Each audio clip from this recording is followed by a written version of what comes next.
Bonjour tout le monde, j'espère que vous allez bien. Je vous retrouve pour un nouveau vlog. Je voulais vous parler du week-end à 1000, mais je vous prends, il est déjà samedi 11h15. Donc je pense que je vais le prolonger un petit peu après le week-end à 1000 pour vous parler aussi de différents challenges, de pales de lecture, etc. Donc je vais commencer juste par vous dire sur quelle lecture j'ai commencé mon week-end à 1000. Donc j'ai attaqué ce beau pavé, attendez il est un peu lourd,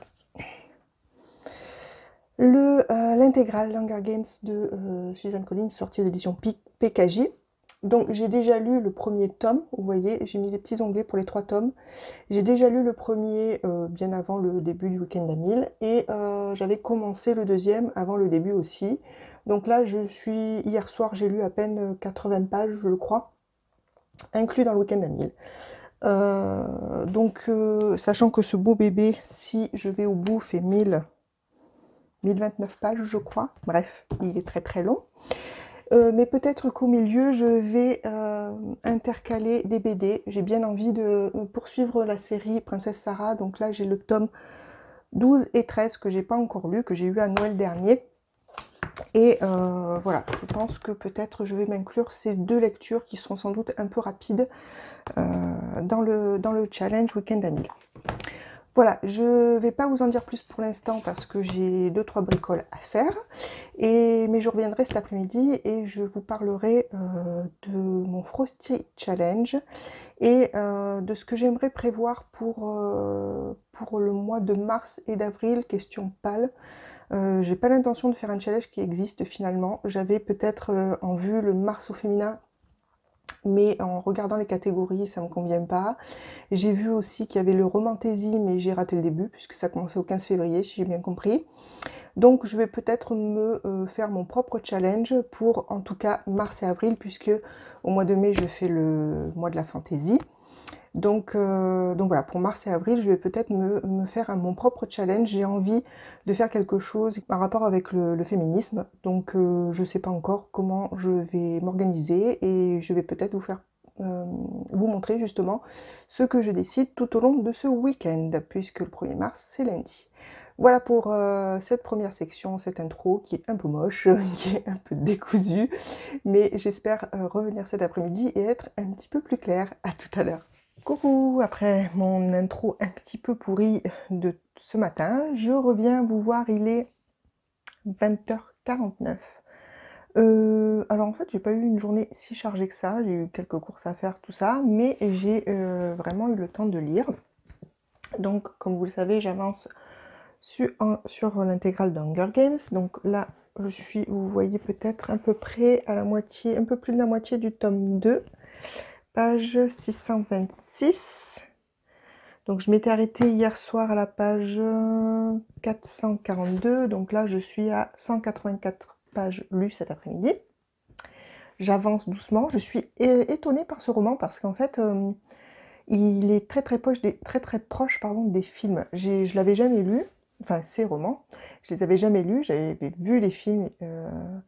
Alors je crois que c'était la dernière fois que je les ai revus, c'était la sortie du 3e, donc ça date, je sais même pas quand est-ce que c'était, faudrait que je regarde. Et je trouve que, enfin en tout cas jusqu'à présent, les films suivent vraiment le roman. Enfin, je me rappelle en plus assez bien.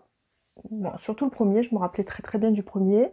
Mais le deuxième, au fur et à mesure que je lis, en fait, je vois tout à fait les scènes du film. Et je trouve que c'est très bien retranscrit dans le film. Et je sais pas ce que ça vaut après. Mais en tout cas, ouais, je suis contente de voir que ça colle aussi bien, en fait. Comme ça, au moins, pas de mauvaise surprise. Il y a quelques détails, bien sûr, qui diffèrent. Hein, mais franchement, dans l'ensemble, enfin même sur toutes les grandes lignes très importantes, franchement, ça colle vraiment bien. Je voulais aussi vous dire que j'ai reçu ce petit roman, c'est le tome 2 d'Ivy Wilde, alors il s'appelle Meurtre, magie et télé-réalité, donc c'est écrit par Hélène Harper et c'est sorti chez Bookmark Infinity dans la collection Urban Fantasy. J'ai lu récemment le tome 1 en lecture commune avec Pauline. Pauline qui récemment a fait miroiter qu'elle avait acheté ce tome 2 et qu'une nouvelle lecture commune pouvait donc se préparer. Donc je n'ai pas hésité. et j'ai passé commande. Donc je l'ai reçu hier. Voilà, et donc je pense qu'on va pas trop traîner, enfin j'en sais rien, il faut que je vois avec elle quand est-ce qu'on se lance sur ce roman. Voilà, sinon aujourd'hui j'ai aussi un petit peu travaillé sur ma palle pour les mois de mars et avril. J'ai décidé de me faire de m'auto-challenger, voilà. Donc de lire que des romans, enfin principalement des romans lus, pardon, écrits par des autrices. Et je me suis mis quelques items, voilà, pour essayer de sortir un peu des livres de ma palle auxquels je n'aurais pas forcément pensé. Et voilà, tout simplement. Je vais peut-être les regrouper en thèmes, je ne sais pas encore. Mais je vous dirai ça demain, je pense que je reviendrai demain pour vous parler de ça. Je voulais aussi vous parler de mon avancement sur le Frosty Challenge. Donc j'avais décidé de faire le Frosty Challenge qui commençait le 1er décembre, il me semble. Oui, c'est ça. C'est donc un challenge qui était organisé par Audrey Reading, les lectures de l'eau, je crois. Bref, je vous mets ça ici. Et je voulais vous dire un petit peu où est-ce que j'en suis de ma palle, puisque ça se termine demain, puisque demain on est le 28 février. J'avais dans ma palle, alors je vais prendre mes petites notes pour me rappeler, il y avait 3 menus, mais je vous dis grosso modo, hein, je ne vais pas trop rentrer dans le détail pour cette fois-ci, puisque je pense que je ferai peut-être une vidéo bilan, enfin on verra. Mais grosso modo. Alors, je vais juste retrouver la page de mon bullet où j'ai noté tout ça. Alors, elle est là. Donc il y avait 3 menus et dans chaque menu il y avait 4 catégories. Et on pouvait mettre autant de livres qu'on voulait dans chaque catégorie, bien évidemment. Je vais vous dire combien j'avais prévu de livres par menu et combien j'en ai lu. Donc sur le premier menu qui s'appelait Banquise nacrée, j'avais prévu de lire 9 livres. Sur ces 9 livres, j'en ai lu 6. Donc plutôt réussi. Ensuite, il y avait le Chalet sibérien. Donc là, j'avais choisi 6 livres pour ce menu et j'en ai lu 4, sachant que le Hunger Games rentre dans celui-ci. Donc si je le termine, j'en aurais lu 5 sur 6. Et le dernier, c'était Temple gelé. Et là, j'avais prévu 7 livres et j'ai lu les 7 livres de ce menu. Donc je l'ai complété. En tout, ça fait donc 22 romans. Si je termine le Hunger Games, j'aurai lu 5, 11, 18 romans sur 22. Il m'en manquera que 4 et franchement, ça sera pour moi un challenge réussi parce que je n'ai jamais été aussi près du but en fait dans tous les challenges que j'ai fait jusqu'à présent. Voilà. Je vais vous laisser pour ce soir. Je vais reprendre ma lecture là où je l'ai arrêtée parce que je suis... alors je ne vais pas raconter parce que même si je pense que tout le monde connaît cette histoire, je ne voudrais pas spoiler si jamais certains d'entre vous qui me regardaient ne l'avaient pas vue. Mais je suis à un moment un peu critique du tome 2. Et donc je vais m'y remettre parce que j'ai envie. Je connais la suite, c'est ça qui est impressionnant en fait, c'est que malgré que je connaisse la suite, je sais exactement ce qui va arriver, je sais exactement qui va mourir, qui va survivre, et pourtant, à chaque fois qu'il y a eu une perte, à chaque fois, j'en ai les larmes aux yeux, et peut-être même parce que je le sais, parce que j'ai mis des visages par rapport au film sur ces personnages, que je me suis attachée à eux dans les films. Je sais pas l'expliquer, mais en tout cas, ben ouais, ça me fait quand même vraiment beaucoup d'émotions, pratiquement les mêmes, enfin même les mêmes que ce que j'ai ressenti pendant les films, et voilà, c'est assez étonnant je trouve quand même. Voilà. Ben écoutez, ce sera tout pour ce soir. Demain, on a prévu avec les enfants de se faire des crêpes. Peut-être que je vous mettrai un petit interlude vidéo pour vous mettre l'eau à la bouche. Je sais, c'est cruel. Mais voilà, ça fait tellement longtemps qu'on n'en a pas fait, qu'on n'en a pas mangé que, ben voilà, c'est l'occasion. Mais peut-être que je vous montrerai ça demain.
coup, je vous reprends, on est dimanche soir, il est 21h, presque pile poil, 21h01 exactement.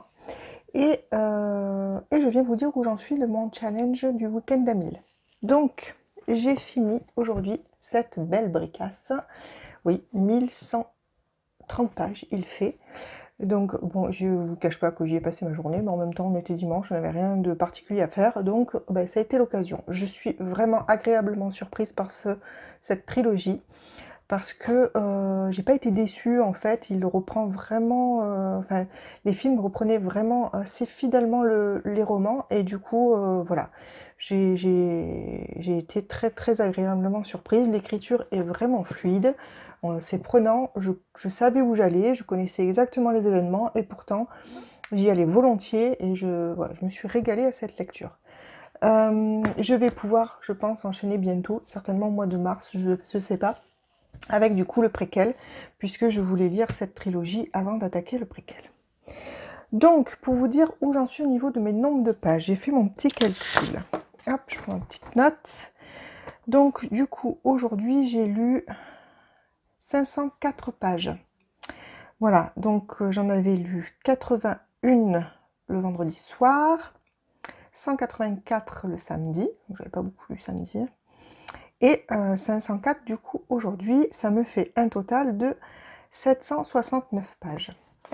Je vais pas finir là-dessus, je me suis du coup choisi un autre roman pour terminer la soirée. J'ai pris Soleil glacé de Séverine Vidal aux éditions Robert Laffont dans la collection R. On voit un petit peu le reflet, vous voyez. Et en fait, j'ai choisi ce livre surtout par rapport à sa taille, puisqu'il fait exactement, je vais vous dire, 245 pages. Et que pour finir le challenge, il me manque 231 pages. Donc si j'arrive à lire ce livre dans la soirée, j'aurai rempli les 1000 pages du week-end à 1000. Donc, je ne sais pas encore, mais je verrai. Donc, dans cette histoire, on suit, alors je ne me rappelle plus, Luce, voilà, qui apprend que son père, qu'elle n'a jamais connu, ou à peine en tout cas, est décédé.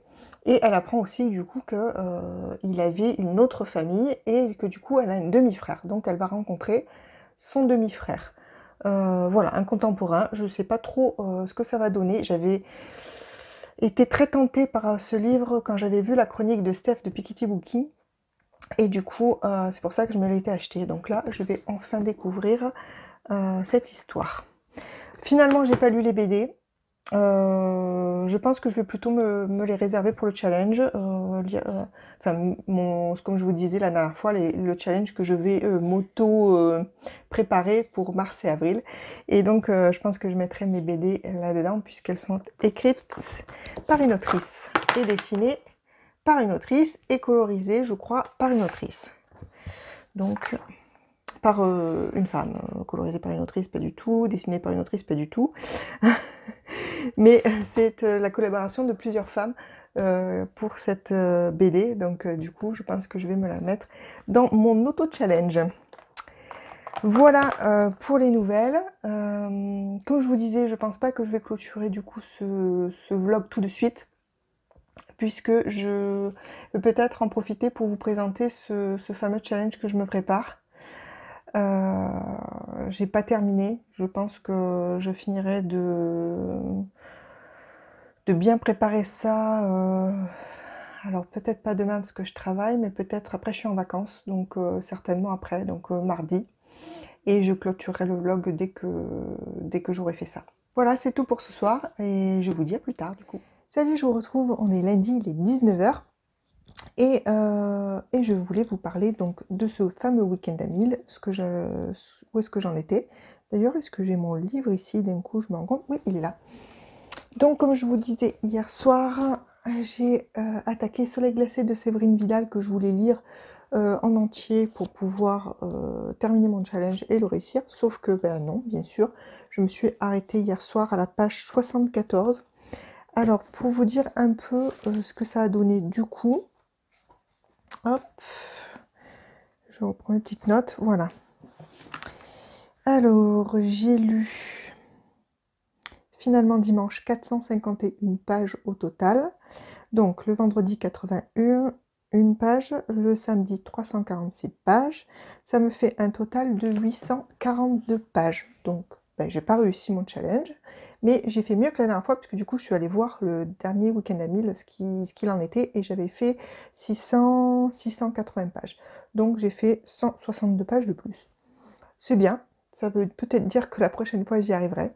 En tout cas, concernant ce roman, je suis un peu mitigée sur le début. J'aime pas le personnage principal, en fait.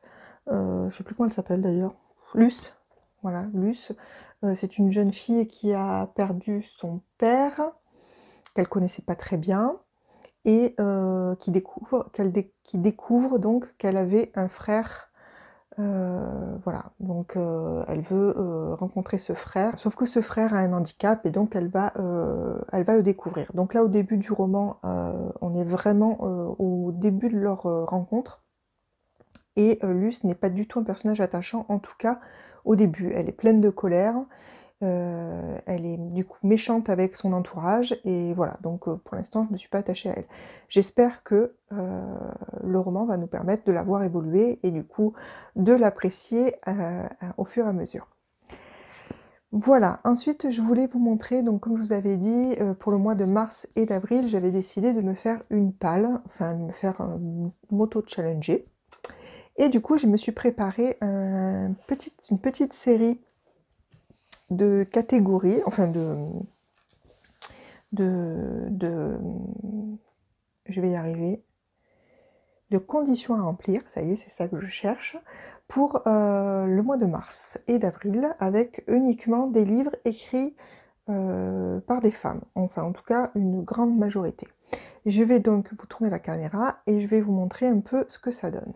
Alors voilà ce que ça donne. Désolée pour la luminosité, mais bon, on est le soir, j'ai pas trouvé de meilleur moyen pour vous illuminer mon carnet. Bref, donc comme vous le voyez, mon but c'est de faire une palle au féminin écrite par des autrices.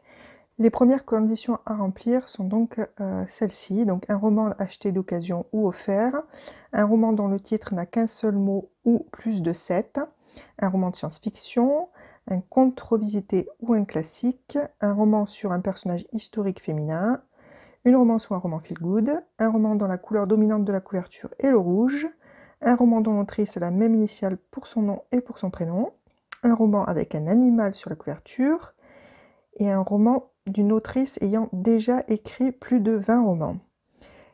Et pour la deuxième partie, un roman avec plusieurs héroïnes féminines, un roman avec un prénom féminin dans le titre, un roman avec un personnage féminin sur la couverture, un roman ayant reçu un prix, un roman auto-édité, un roman sans la lettre E dans le titre, un roman choral avec plusieurs narrateurs mais dont au moins un est une femme, un roman coécrit avec un homme, un roman d'une autrice que je n'ai jamais lu et un tome d'une série.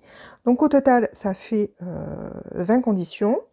Je ne pense pas les remplir toutes, mais je vais essayer de mettre déjà un livre dans chaque, et comme ça me permettra de choisir et de sélectionner au fur et à mesure en fonction de mes envies. Voilà, on verra bien si pendant ces 2 mois, j'arrive à lire une majorité de ces romans. Je pense que je ferai une vidéo à part dans laquelle je vous listerai cette palle. Voilà, je pense pas vous reprendre. Alors attendez, je retourne la caméra. Voilà, c'est mieux dans ce sens. Donc toutes ces catégories, là, les 20 catégories que j'ai sélectionnées, en fait, je les ai piochées un petit peu sur des challenges que j'ai trouvés sur Babelio. Vous savez, il y a une partie qui est vraiment dédiée aux challenges organisés par les inscrits. Et en fait, j'ai pioché il y avait deux challenges qui m'avaient intéressée, mais c'était sur l'année. Bon, moi, je fais pas de challenge sur l'année, ça me convient pas. Donc, j'ai pioché un petit peu les catégories dans ces 2 challenges. Et même j'en ai modifié quelques-uns, et voilà, ça a donné ça. N'hésitez pas à me dire si vous aussi, vous faites des auto-challenges comme ça, et ce qui vous motive pour le faire. Et parce que moi, d'habitude, je fais, pour ceux qui suivent ma chaîne depuis un petit peu, vous avez dû déjà le voir, que je préparais souvent mes palles en piochant dans une boîte, en fait, mes romans. Et voilà, j'avais un petit peu de changer, c'est pour ça que je me suis penchée sur ce genre de de challenge en fait. Et voilà, si vous avez des idées pour remplir les catégories que je vous ai montrées, je suis preneuse puisque je n'ai pour l'instant pas encore rempli ces catégories. Voilà, sinon n'hésitez pas à me dire aussi si vous avez lu les 2 romans, un des 2 romans que je vous ai présentés, ce que vous en avez pensé, hein, vos avis m'intéressent toujours, vous le savez. N'hésitez pas aussi à me dire si vous avez participé à ce week-end à 1000 et si vous l'avez réussi ou pas, hein, il n'y a pas de problème avec ça, ce que vous avez lu pendant ce week-end, etc. Et n'hésitez pas aussi à mettre un petit pouce en l'air si ça vous a plu et à vous abonner à ma chaîne, ça fait toujours plaisir, c'est très encourageant. Voilà. C'est tout pour cette fois, je vais vous laisser ici, je vous souhaite une très bonne journée, je vous fais plein de bisous et je vous dis à très bientôt pour une prochaine vidéo. À plus!